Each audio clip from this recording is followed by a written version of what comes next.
Fracture healing needs a Gandos diamond concept, osteoinduction, osteoconduction, osteogenesis, and vascular environment. So these four things are important.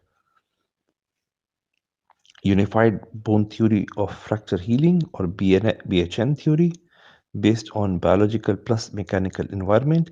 Bone healing units respond to Wolff's law, Perrine strain theory, and Frost concept of mechanofrost. Healing can happen because of two ways: direct healing or secondary healing. The primary direct healing, the absolute solidity should be less than 2%, less than 5 micrometer of gap. Any more gap will increase the tension and disrupt fracture healing. There is no callus formation in primary direct healing. Cutting cones are used. Cutting cones consist of cutting zone, reversal zone, and closing zone. The cutting zone consists of osteoclast, closes fracture gap to resorb bone and leave path for the blood vessels. Reversal zone is the one which has vascular bundle forming habergeon system, and closing zones has osteoblast migration to form mature mineralized habergeon bone. Secondary healing, there is relative stability, no fixation. It can be by amnial X-fix or bridge. There is a callus formation and chondral ossification. Relative stability is strain environment of 2 to 10%. Stages is hematoma formation, hemostasis, stage 1. Stage 2, inflammation.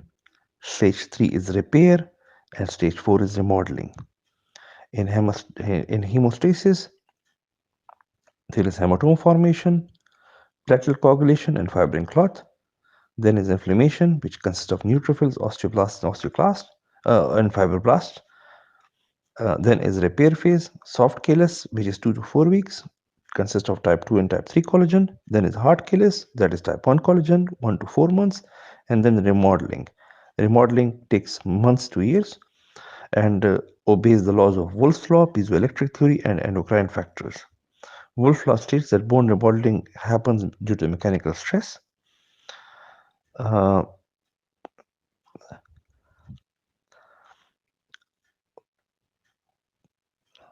Stable fracture is a fracture which will not lose its position by conservative management and ability to withstand stresses of everyday environment.